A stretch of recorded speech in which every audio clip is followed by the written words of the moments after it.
apparently, like, C.S. Lewis was like, okay, well, today I'm going to wake up and I want to write a children's series. We are having a baby. Wow, you act shocked this time. I acted shocked last time. There's so much information. Hello. How are you? And Good. how was your week? Like overall. Like, you know, and I mean last week? Yes. And I mean it in a way of like, people always say, oh, how are you? But they really don't care. Because they don't want to hear the longer answer. You don't care? No, because they don't want to hear the longer answer. So I'm asking for like the actual answer. Like, how was your week? I feel very like, maybe not accomplished, but I feel like, I don't know, I kind of have the feeling of like, okay, or like around Christmas time when you've bought everything, all your Christmas, like you have all the gifts bought. You still need to wrap them. You'll still need to like organize them, like put the labels on everything, like make them cute, you know, to put underneath the tree. But like the Christmas shopping is done. That's kind of how I feel after last week, because I'm a teacher.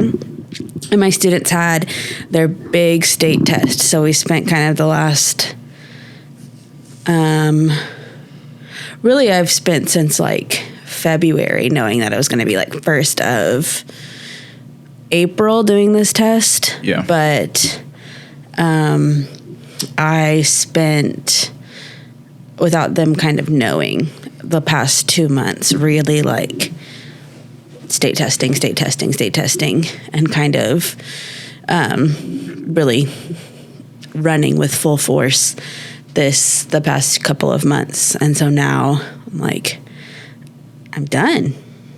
I mean, like, we still have semester test. There's still like a district test that we still do, that we kind of measure growth with and putting in final grades and all of that. But I feel like, okay, the Christmas shopping is done. What do you plan to do next? Like, what are you doing now? And how long are you doing it?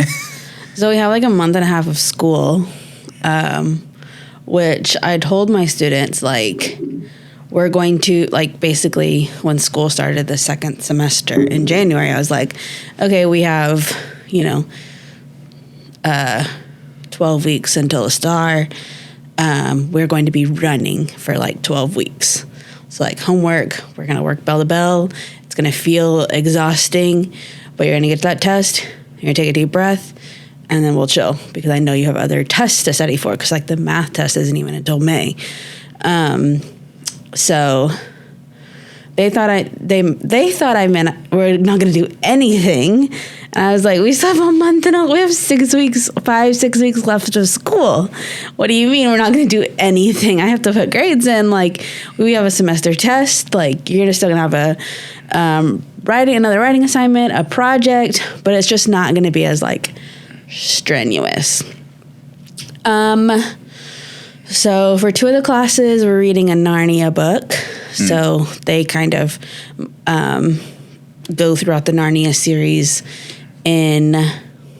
Everyone talks about how good those books are. They really are good. Yeah. They really... I've heard a lot of good stuff about them. Like, even for, like, development of the child. Like, kids' brains. I really enjoy C.S. Lewis as an author.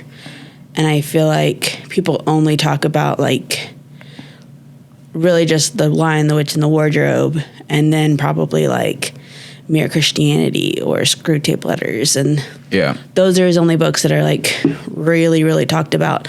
But if you take time, which there's, like, a person that puts together the C.S. Lewis study for our school district, and he has a doctorate from like Oxford or something like that. So he's like very smart. And a lot of times, or for a lot of his life, and he's like already retired or something like that. And he just came back because he loves education. And just to hear him talk about C.S. Lewis and his life and why he wrote the books that he did and when he wrote them.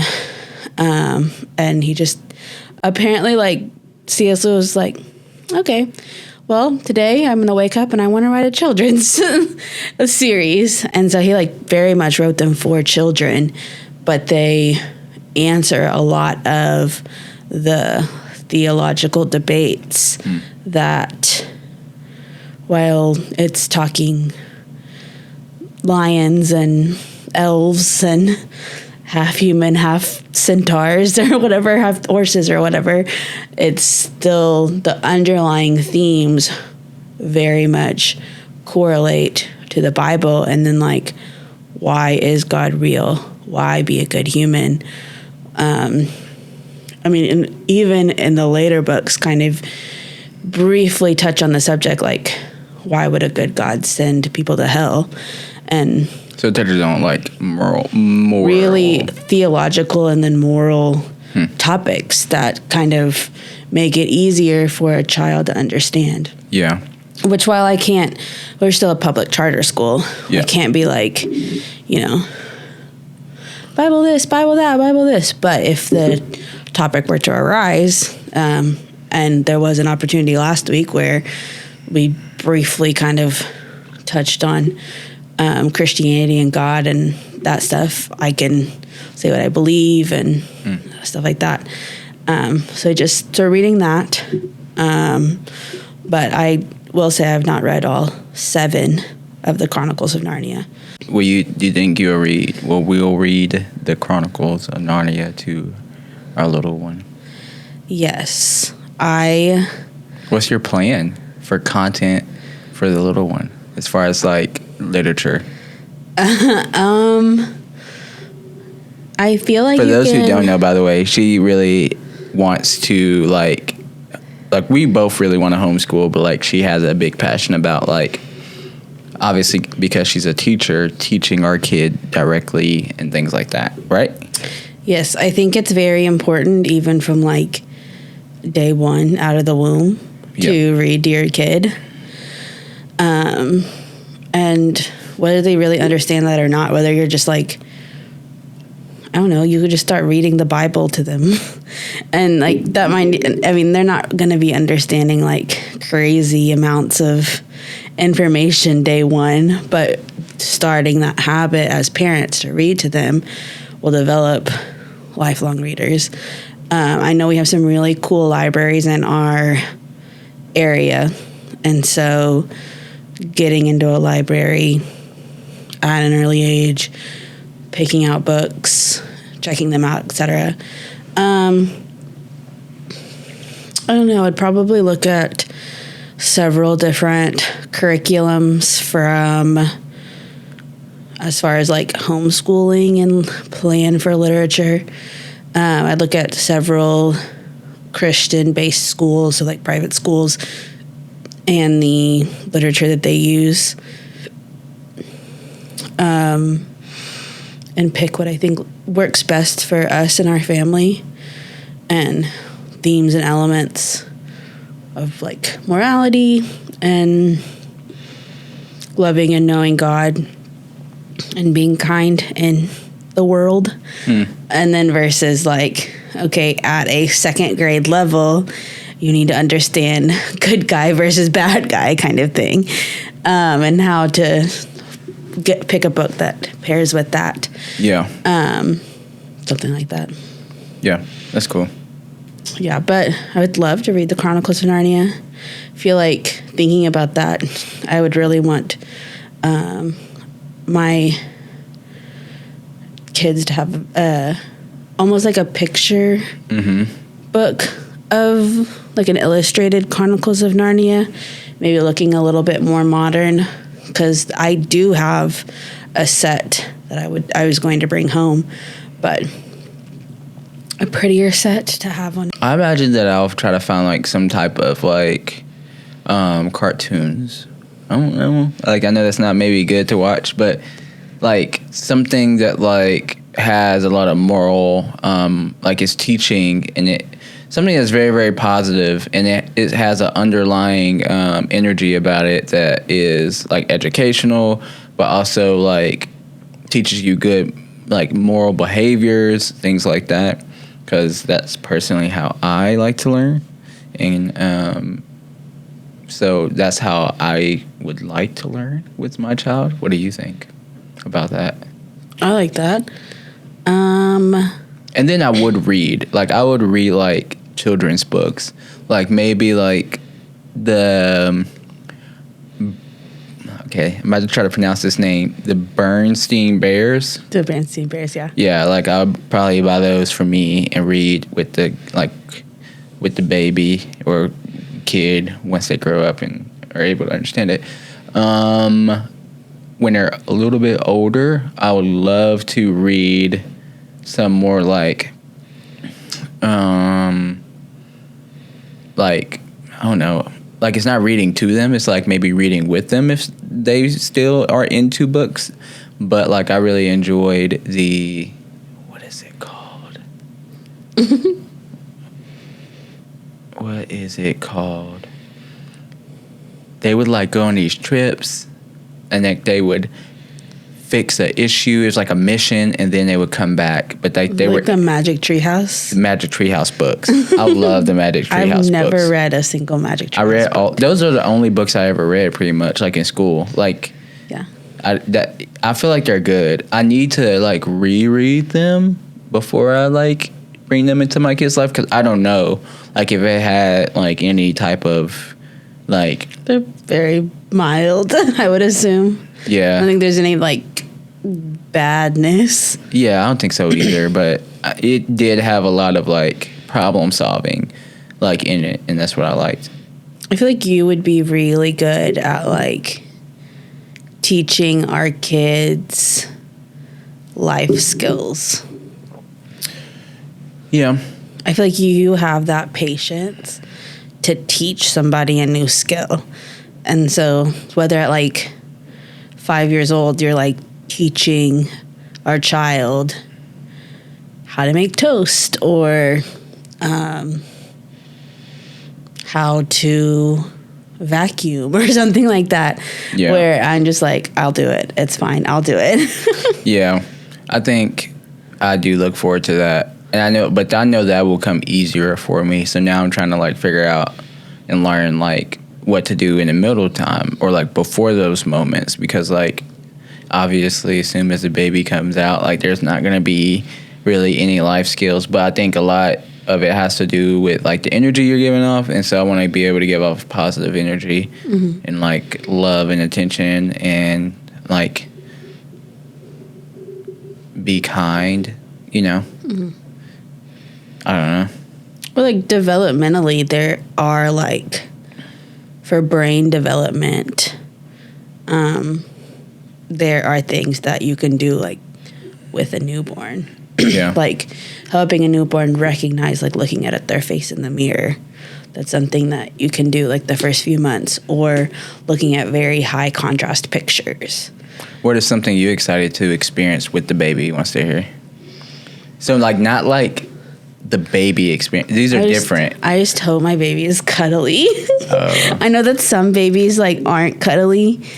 I was talking with a friend, and she was like, she's on her second child, and so she's like, my daughter would never cuddle me, but her second kid, like he's really cuddly, and she's really enjoying that stage of him being about 6 months old and being super cuddly. And I'm like, oh, I hope our kid is cuddly. That's fun. Yeah. Did I say a gender? I don't think I did. Well, I hope our kid is cuddly. I think is what I said. I'll bleep it out. I'll make sure to listen to this podcast. I feel like I don't say it with other people around, but with you, I probably say it about half the time. I say it more so now because you want me to, and you get happy when I do, but I didn't want to at all. I kind of still don't want to. I don't say our baby's name very much. I don't either. I forgot it. You forgot our baby's name? Yes. Love that. Maybe it wasn't a good one. Maybe we can change it. No, it's true. I have. I'm excited to, I think I said this on the last podcast, but to hang out with the baby really late at night. because like most people are like, oh my gosh, I gotta work tomorrow, blah blah blah. But because I work for myself, I can like obviously move my own schedule around. And now that like we're growing and we have more clients and more money, like that, we're able to implement more structure, and that allows me to like be able to now like take off work if I need to. I don't know. I'm just excited about being able to spend time specifically late at night with the baby. Like during the day may be harder for me, but I feel like during the day, like that could be your shift or what, you know, whatever it may be. Like you can have more time, but like, I don't know. Like I've even had a few dreams about it recently, like just the baby waking up at 3 a.m. and I'm just like, I literally just go in there and sit in our new rocking chair that we have for the baby, and I was just rocking them, and like that was my dream. So I'm just happy for those moments. I'm also kind of sad too, because I know everybody talks about how they won't last very long. So I think that's why I'm so excited about it, because I know it won't be there for a long time. Like those moments will only be so short because the baby grows so quick. And then like if they get, you know, once they get into their sleeping routine and all those different things, then it's like hopefully, you know, they're not waking up in the middle of the night. So yeah, I don't know. I think you'll be good at that. I feel like you're very compartmentalized, like, you know, daytime equals productivity.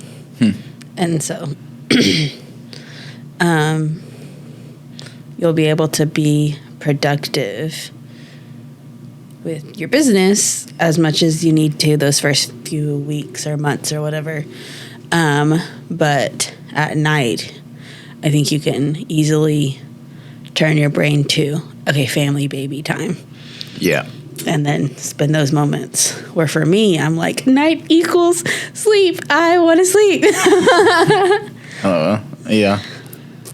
Which obviously taking care of the baby will come first, obviously. Yeah. So I will gladly sacrifice sleep for the good of our baby. What is, transitioning a little bit, let's talk about marriage. What are some hard lessons that the question's on the table, either of us can ask first. What are some hard lessons you've had to learn in marriage? So for those who, again, don't know, we're coming up on our 4th year anniversary. We're 3.5, right?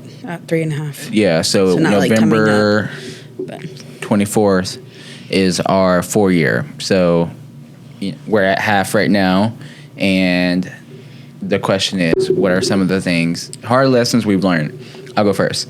So one of the scriptures, a very, very, very popular scripture that everyone knows, even if you're not a Christian, is love your neighbor as yourself. And that has been the hardest thing for me, because I feel like for me, I don't need a lot to feel loved. So that's not the same for you. So I felt like for a long time the scripture, love your neighbor as yourself, was a little bit of a lie, because I'm like, that doesn't work. Like some people need more attention. So if I love them like me, then like, or actually I tried that with you, which brings me back to the marriage thing, and like it did not work.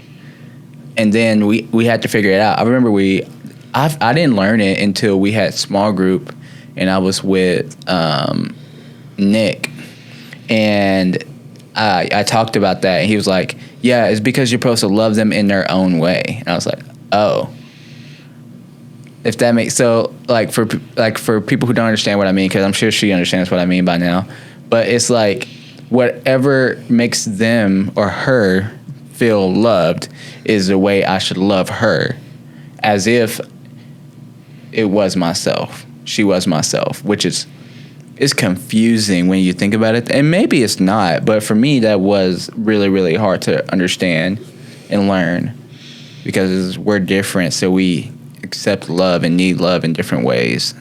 Yeah. Yeah. And I don't know if that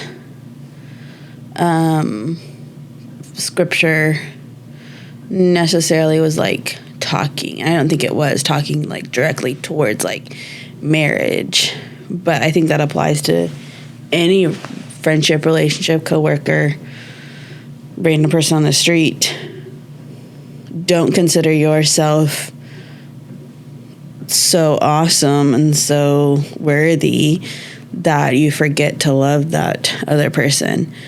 And I think part of that even goes back to what you were saying, like the way you receive love is not the best and only way. Yeah. And so to think that considers yourself a little bit better than other people, and not to like harsh you or like bash you. Mm-hmm. I need more love and I need more attention. And so I think that I have definitely fallen into the trap of giving you more love and overwhelming you and like, I bought you this and I thought about you for this and I made you this and I just want to tell you all of these things and you're doing a great job and thank you so much. And kind of like, whoa. Yeah. Yeah. So what's one hard thing for you? I think that the biggest thing that I've learned is that we are actually fighting for the same thing, like taking care of each other, taking care of our marriage, taking care of our finances, taking care of our home, taking care of whatever. And even though I might not like the way that you do something, or you might not like the way that we do something, at the end of the day, I think we're fighting for our family and each other and our home and protection and provision over all of it. And so less of attacking you as like, how could you do this? You're so terrible. You hate me. More of like, how can we do this together to both get what we want or both get what we need, really? Because in different seasons, we've valued, money security or savings or different expectations of what a clean home looks like or organization or scheduling. And we've both gone back and forth with a lot of it. Mm-hmm. And in the midst of not getting what we want or need, we've attacked each other. Yeah. You know what's funny about that? Me and Chris have kind of talked about that in a similar manner, but now when it comes to marriage, Chris is my business partner, for those who don't know. But it's the same thing with politics, if you think about it. Like, there's Republicans, there's Democrats. If you really back and think about it, like, they're both fighting for the same thing. They're just arguing about how the other person does it. Like, for instance, school shootings. No one wants their kids or school shooting. Like, neither party wants that. But the way they implement it is what they're fighting about. So, whether it's armed teachers, which is one side, and the other side is like, take everybody's guns in America. Like, they're both, if you back, like, they're both fighting for the same thing. They just have different ways of going about it, and so that's what they're fighting about, and that's why there's a split in parties. So, I don't think it's everything, but for some issues that you, like, bottom line, kids should stop dying at school, teachers should stop dying at school. Yeah. That's something you can't argue. Yeah. But I think, I'd say about half the issues are, in politics, like in a politics realm. Yeah. So right before, or right when we were getting ready for the podcast, there's Anna. She's crying at the door. They're not allowed in the studio because they will leave cat hair floating everywhere. So they are crying right now.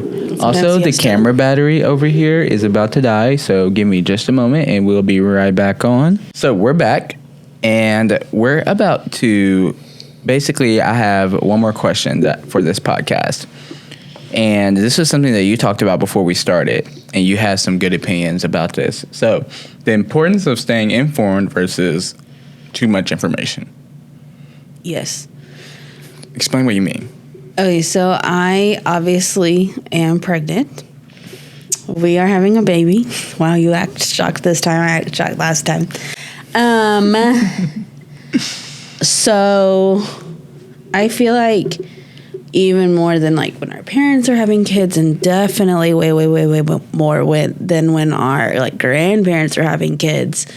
There's just so much information, which can be a really, really good thing, to be so informed about different milestones, like different diseases babies could get, or different like infections, or what to look out for in the first few months of life, and like different theories on, you know, why you should go this route and versus going a different route. And all the data and all the statistics and all the everything that back that up. There's so much information. But also, I think that there's like, you can overwhelm yourself with too much information. So like what I was saying, like, for example, why won't my baby go back to sleep, and why is my baby crying at 3 a.m. in the morning? If you look that up in the middle of the night when you're already panicked and just anxious and sleep deprived, like that's not the best time to like read about, I don't know, everything and anything and everything that could go wrong with a newborn at 1 month old. So, yeah, what do you think? Where is that balance of like staying informed for the betterment of your child, but also don't get too informed for the betterment of your child? I think it comes down to, in my personal opinion, to discernment. And like, there's like common sense, first of all. And then there's like actual discernment to tell between like, this is a good idea to do this now, or not a good idea, or this is good advice, or this is not good advice. And I also think that there's like if you are a follower of Jesus, then like you have the Holy Spirit who will also help you to make those right decisions. So being able to listen and know like, should I be looking this up right now, or like, because in those moments, like it's your baby, it's stressing you out. It's like, other than like your relationship with God, your wife, like this is the third most important thing in your life. So like, you want to take care of it as best as possible, and so why not allow what you consider to be your supernatural being, which is for ours, Jesus, help us in that moment, because that's literally what they're there for. So to me, I think that's what it is. Like, because I think it really does help. Like, you know, whether you're in that moment, you're like, you just feel like I should just sing to my baby right now. Like, that's the better thing than to go to Google. Or I just feel like I should just take my baby outside and walk on a patio. Like, listening to those feelings and reacting to them rather than jumping onto the internet and looking up information that's not going to tell you, a lot of the times, a lot of that stuff is going to tell you something that's possibly scary or that may make you panic or worry. That makes sense. Yeah. So thank you guys for checking out the podcast and hanging out with us. Thank you, wife, for hanging out with me tonight. It is pretty late. What time is it? It's almost 10 o'clock. Yeah. I have a 5 a.m. wake up time. Yep. And I will probably be up with her and up late. I'm sipping on coffee right now. So for everybody watching, thank you again for hanging out with us. If you haven't checked out our social media, my wife's famous on Instagram. I'm not on Instagram. Oh, on TikTok in the comment section. Wait, what? In the comment sections of TikTok, he's famous.